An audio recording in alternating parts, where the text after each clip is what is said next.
আল্লাহ রাসূল সাল্লাল্লাহু আলাইহি ওয়াসাল্লাম সম্পর্কে কোরআনে বলেছেন, ওয়া আরসালনাকা ইল্লা মুবাশশিরাও ওয়া নাযীরা।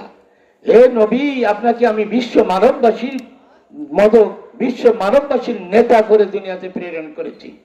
সুতরাং এই দুনিয়াতে যত মানুষ আসবে এবং এসেছে, কিয়ামত পর্যন্ত যত মানুষ আসবে, সকল মানুষই আপনার ইসলামী আদর্শের, আপনার বিশ্ব মানববাসীর যে নেতা, সেই নেতা হিসাবে আপনাকে মানবে।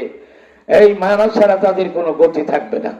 এরপরে আরেক জায়গায় আল্লাহ তাআলা বলছেন, ওমা আরসালনাকা ইল্লা মুবাশশিরাও ওয়া নাযীরা। আরেক জায়গায় বলছেন, ওমা আরসালনাকা ইল্লা রাহমাতুল লিল আলামিন। খালি তাই না, এইবারে আল্লাহ তাআলা বলছেন, ইন্নাকা লাআলা খুলুকিন আযীম।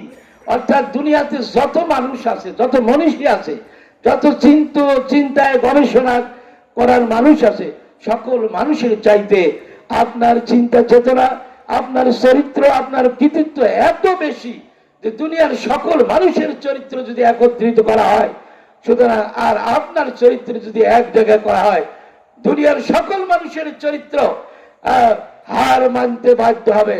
কারণ কি? আপনাকে বলা হয়েছে ইন্নাকা লাআলা খুলুকিন আযীম, উত্তম চরিত্রের অধিকারী হিসাবে আপনাকে দুনিয়াতে প্রেরণ করা হয়েছে। সুতরাং সেই রসুল আমাদের মাঝে নাই, আমাদের মাঝে আছে কি?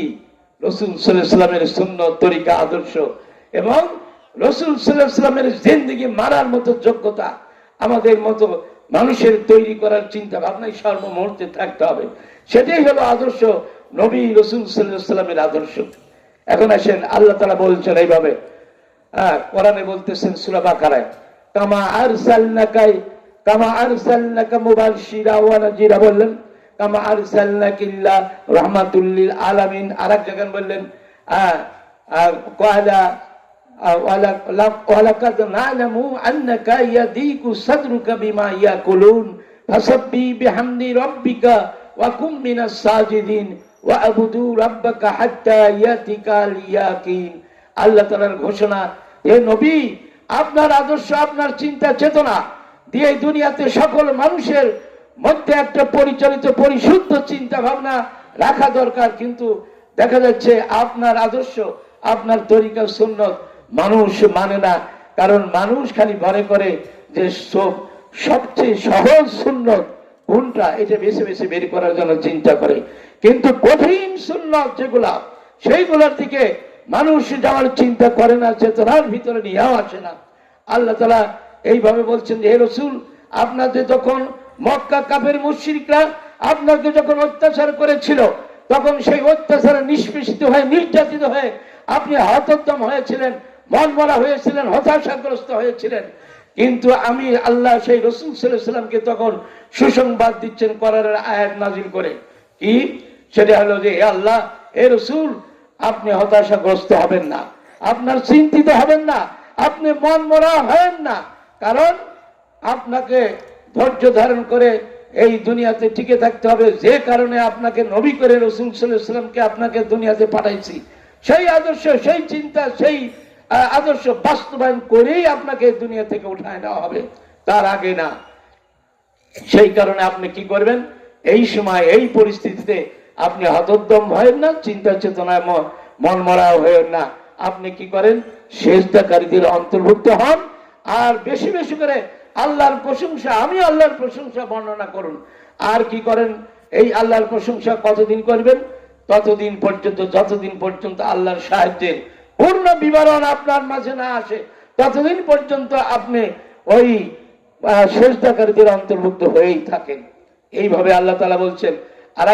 আরেক জায়গায় বলছেন, ওয়ালা তাহজান আলাইহিম ওয়ালা তাকু ফি দাইকি মিম্মা ইয়ামকুরুন ইন্নাল্লাহা মাআল্লাযিনা তাকাও ওয়াল্লাযিনা হুম মুহসিনুন। আল্লাহ তাআলা এই জায়গায় বলছেন, আপনি হতাশাগ্রস্ত হন না, আপনি দুঃখ করেন না, তাদের কৌশল, তাদের অপকৌশল তে আপনি হতাশাগ্রস্ত হবেন না। আল্লাহ তো তাদের সঙ্গে আছেন। তাদের সঙ্গে? যারা মুত্তাকি, পরহেজগার এবং সৎ কর্মশীল, তাদের সঙ্গে আল্লাহ তাআলা আছেন। আর এক জায়গায় আল্লাহ তাআলা বলছেন, ইয়ানসুরকুমুল্লাহু ফালা গালিবা লাকুম ওয়া ইয়াখজুরকুম ফামান জাল্লাযী ইয়ানসুরকুম মিন বাদি ওয়া আলাল্লাহি ওয়া তাওয়াক্কাল আলাল মুসলিমিন। আল্লাহ তাআলা এখানে এইভাবে বলতেছেন, যাদেরকে আল্লাহ তাআলা সাহায্য করেন তাদের উপরে কেউ পরাক্রান্ত হতে পারেন না। আর আল্লাহ যদি তাদেরকে সাহায্য না করে তাহলে তোমাদের মধ্যে কে এমন আছে যে তোমাদেরকে সাহায্য করবে? সুতরাং আমি মুসলমানদের তো আল্লাহর উপরই ভরসা করা উচিত। কি ভাই, বাংলাদেশ জামাত ইসলাম দীর্ঘ 16-17 বছর ইতিহাসে মার খেয়েছে, হতাশাগ্রস্ত হয়েছে, পা ভেঙে দিয়েছে, অত্যাচার করা হয়েছে, নির্যাতন করা হয়েছে, ফাঁসির কাস্টে ঝুলানো হয়েছে, কিন্তু বাংলাদেশ জামাত ইসলাম কখনো হেরেও যায়নি, দমেও যায়নি। আল্লাহ তাআলারই ঘোষণা। কারণ বাংলাদেশ জামাত ইসলামের কর্মী সুধী এবং কর্মীরা জানে, কি জানে? আল্লাহ তাআলা এইটি জানেন, ওয়া কাইম মিন নাবিয়্যু কাতালা মাহু রিবিউনা কাসীরুন ফামা ওয়াহানু লিমা আফা আসাবাহুম ফি সাবিলিল্লাহ ওয়া মা দুআফু ওয়া মাস্তাকানু ওয়াল্লাহু ইউহিব্বুস সাবিরিন। আল্লাহ তাআলার ঘোষণা। আল্লাহ বলছে যে ইতিপূর্বে বহু নবী অতিবাহিত হয়ে গেছে, বহু নবী তাদের উম্মত এবং অনুসারীগণ কি করেছেন? আল্লাহর রাহে জিহাদ করেছেন। জিহাদ করতে গিয়ে সাময়িকভাবে ক্ষতিগ্রস্ত হয়েছে বটে, সাময়িকভাবে ক্ষতিগ্রস্ত হয়েছে।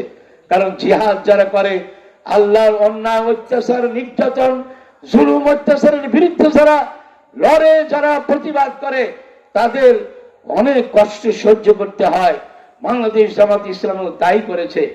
দীর্ঘ 16-17 বছরের ইতিহাসে মাঠে ময়দানে কাজ করেছে, রাত্রির অন্ধকারে অনেক সময় পালিয়ে পালিয়ে বেড়াইছে, অনেক সময় দেখা গেছে গোপন ভাবে মিটিং করেছে, সমাবেশ করেছে। কিন্তু দেখা যায় রাত্রির অন্ধকারে বাংলাদেশ জামাত ইসলামের কর্মীরা, সুধীরা আল্লাহর কাছে ধর্ণা দিয়েছে। আর কি করেছে? ধর্ণা দিয়ে বলছে, রাব্বানা লা তাজআলনা ফিতনাতাল লিল কওমিজ জালিমিন ওয়া নাজ্জিনা বিরাহমাতিকা মিনাল কওমিল কাফিরিন। আল্লাহর কাছে ফরিয়াদ করেছে, হে আল্লাহ, কি করো? ওই জুলুম, জালেম, অত্যাচারীদের হাত থেকে তুমি আমাদেরকে রক্ষা করো। আর কি করো? আমাদেরকে সাহায্য করো, যাতে ওই জালিম, অত্যাচারের, নির্যাতনের আমাদের মতো এই কম ইমানদার মানুষগুলোকে পরীক্ষা নিও না। এইভাবেই আমরা দিন কাটিয়েছি। সুতরাং সেই দিনের পরিসমাপ্তি ঘটেছে 5ই আগস্টের মাধ্যমে। এই দেশের শান্তি শৃঙ্খলা ফিরে এসেছে। জুলুম, অত্যাচার, জালেমদের অত্যাচার থেকে আমরা, এই দেশের মানুষ আমরা বেঁচে আছি, রক্ষা পেয়েছি। সুতরাং দ্বিতীয়বার স্বাধীনতা আমাদের 5ই আগস্টে হয়েছে। কিন্তু আসেন, 1971 সালে একবার স্বাধীন, 26শে মার্চ স্বাধীন হয়েছি। আবার 2025 সালে এসে স্বাধীনতা পেলাম।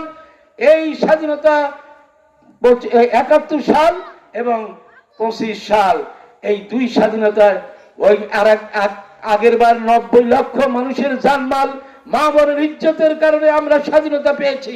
আবার এই 5ই আগস্টে 1500-2000 লোকের সন্তান সন্ততির বুক ছেড়ে, মা বোনের অন্ধকার, মা বোনের বুক ছিঁড়ে রক্ত বের করে তাদের রক্তক্ষরণ হয়েছে। প্রত্যেকটা সময় এখনই যারা ওই অত্যাচার, নির্যাতনের হাসপাতালে এবং বিভিন্ন জায়গায় পা হাত হারিয়ে, চোখ হারিয়ে কষ্ট করতেছে, আহাজারি করতেছে, এখনো তারা সুস্থ হয়নি। এইভাবে যদি স্বাধীনতায় বারবার আমাদের ফিরে পেতে হয়, তাহলে এই দেশের স্বাধীনতা আমরা কয়বার পাবো ভাই, বলেন তো দেখি? সুতরাং আল্লাহর হুকুম একটাই, যে আল্লাহ তাআলা বলছেন সূরা হজের 41 নম্বর আয়াতে আল্লাহ বলছেন, আল্লাযীনা ইম্মাক্কান্নাহুম ফিল আরদ আকামুস সালাতা ওয়া আতুজ যাকাতা ওয়া আমারু বিল মারুফি ওয়া নাহাউনা আনিল মুনকার ওয়ালিল্লাহি আকিবাতুল উমুর। আল্লাহ তাআলার ঘোষণা যে 1971 সাল 26শে মার্চ 2025 সাল, এই যে 54 বছরের ইতিহাসে এই দেশে, এই বাংলাদেশের কথাই বলি, এই 54 বছরের ইতিহাসে বাংলাদেশের জমিনে এক সরকার এসেছে, আবার এক সরকার গিয়েছে। সুতরাং এই যে সরকার আসছে আর গেছে, কোন সরকার কোরআনের এই আয়াতের মাধ্যমে, আয়াতের ব্যাখ্যা বিশ্লেষণের মাধ্যমে কোন সরকার এই দেশে নামাজের আইন পাশ করেছে, যাকাতের আইন পাশ করেছে, সৎ কামের আদেশ, অসৎ কামের নিষেধের আইন পাশ করেছে? বলেছে ভাই? প্রথম সংসদে ক্ষমতায় এসে প্রথম সংসদে কোন সরকার বলেন? নামাজের আইন পাশ করেছে, কেউ করেছে? কেউ করেনি। যাকাতের আইন পাশ করেছে, কেউ করেনি। সৎ কামের আদেশ, অসৎ কামের নিষেধের আইন পাশ করেছে, করেনি। সুতরাং বাংলাদেশ জামাতে ইসলামের লক্ষ্য উদ্দেশ্য, আগামী দিনে যদি আমরা এই বাংলাদেশের জমিনে ইসলামী শাসন কায়েম করতে চাই, সকল মুসলমানদের সম্মিলিত প্রচেষ্টায় যদি এই দেশে ইসলামী রাষ্ট্র কায়েম করতে চাই, আমাদের উদ্দেশ্য লক্ষ্য যে প্রথম সংসদে গিয়েই আমরা নামাজের আইন পাশ করব, যাকাতের আইন পাশ করব, সৎ কামের আদেশ অসৎ কামের নিষেধের আইন পাশ করব। আপনারা রাজি আছেন ভাই? যদি রাজি থাকেন তাহলে আমার সঙ্গে আপনারা স্লোগান দেন, স্লোগানের উত্তর দেন। বিদারি ভাই জমিন আকাশ বাতাসকে কম্পন করে তুলেন, বলেন যে নারায়ে তাকবীর, নারায়ে তাকবীর, লিল্লাহে তাকবীর। আমার নেতা তোমার নেতা, আমার নেতা তোমার নেতা। আমরা কোন আতি নেতা, পাতি নেতা, খেতা নেতা, মানব তৈরি মন বোগড়া মতবাদের নেতাকে আমরা মানি না। বাংলাদেশের জামাত ইসলাম কখনো মানব তৈরি মন গড়া মতবাদের নেতাকে মানি না। এবং আল্লাহ রসুলও তাই ঘোষণা দিয়েছে। কি ঘোষণা জানেন? আল্লাহর ঘোষণা, এই কথা, এই আয়াতের ব্যাখ্যাটা শুধু অর্থ করে শেষ করে দিব, সময় নাই।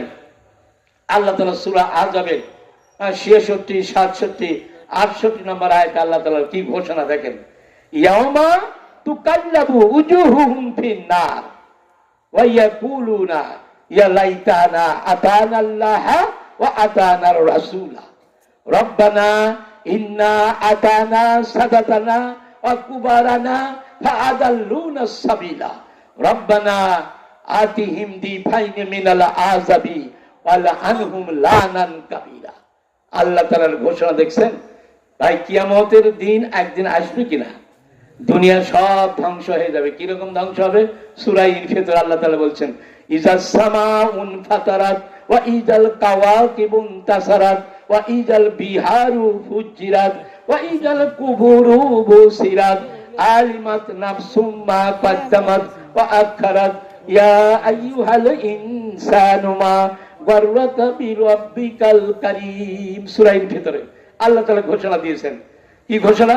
যে একদিন সমস্ত পৃথিবী ধ্বংস হয়ে যাবে, আকাশ বিদীর্ণ হয়ে যাবে, নক্ষত্র খসে পড়বে, সমুদ্রগুলো তার গর্জন শুনাবে এবং কবর সমূহের ডানা শোভা উন্মোচিত করা হবে।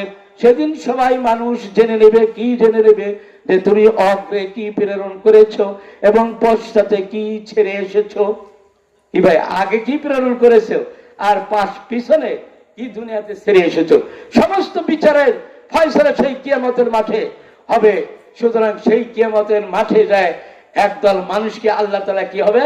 একদল মানুষকে শীত কায়ত উপর করে মুখমণ্ডল একবার, পিঠ একবার, বুক একবার পুরানো হবে। মানে মাছ ভাজার মতো করে সুন্দর করে পুরানো হবে। যদি এইভাবে পুরানো হয় তখন ওই দল মানুষ কি বলবে জানেন?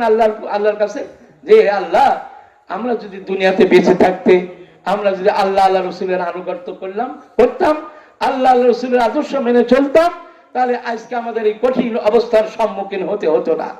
সুতরাং আজ কিয়ামতের মাঠ, যাদের কারণে আমরা এই কিয়ামতের মাঠে এই নির্যাতনের শিকার হচ্ছি, সুতরাং সেই যাদের কারণে সেই বড় ভাই আর বড় নেতা, আমাদের বড় ভাই আর বড় নেতা এই কিয়ামতের মাঠেও আছে। ওদের কারণেই আল্লাহ রসুলের বিধানের দিকে আমরা যেতে চেয়েছিলাম, কিন্তু ওরা আমাদের আহ্বান জেনেছে, আমাদেরকে দাওয়াত দিয়েছে যে ওই দিকে যায় তোমাদের কোনো লাভ নাই, লাভ আছে আমাদের দলে আসো, আমরা বড় ভাই বড় নেতা, এইখানে লাভ আছে, দুনিয়ার সব লাভ তোমাদেরকে দিব। এইভাবে যখন ডেকেছে তখন আমরা ওই দিকে দৌড়াছি দলে দলে, আমরা আল্লাহ রসুলের পথে যাই নাই। সুতরাং তারাও আজ কিয়ামতের মাঠে অবস্থান করছে, ওইসব বড় ভাই আর বড় নেতা, তারাও কিয়ামতের মাঠে উপস্থিত আছে। সুতরাং আমাদেরকে যে পরিমাণ আযাব আজকে দেওয়া হচ্ছে, আমাদের চাইতে দ্বিগুণ পরিমাণ আযাব ওইসব বড় ভাই আর ওই নেতাদের উপর বর্ষিত করো। কি ভাই, আর ওইসব মানুষের ফরিয়াদ কি আল্লাহ শুনবেন না? অবশ্যই শুনবেন। সুতরাং মানব তৈরি মন গড়া মতবাদের নেতা সাবধান, আর যারা তাদের অনুসারী অনুকরণ করে তাদের পিছে দৌড়ায় তারাও সাবধান। সুতরাং আল্লাহ রসুল ছাড়া আমাদের কোনো পথ নাই। আল্লাহ রসুলের পথে আমাদের যেতে হবে। বাংলাদেশ জামাতে ইসলাম এই ডাকের আহ্বান এবং এই দাওয়াতি প্রতিষ্ঠা লগ্ন থেকে আবার আপনাদের দুয়ারে দুয়ারে দিচ্ছে। সুতরাং আগামী দিনে আমরা এই দেশে ইসলামী শাসন কায়েম করে এই দেশে শান্তি শৃঙ্খলা ফিরিয়ে আনতে চাই। আপনারা রাজি থাকেন? আমা তৌফিক ইল্লা বিল্লাহ।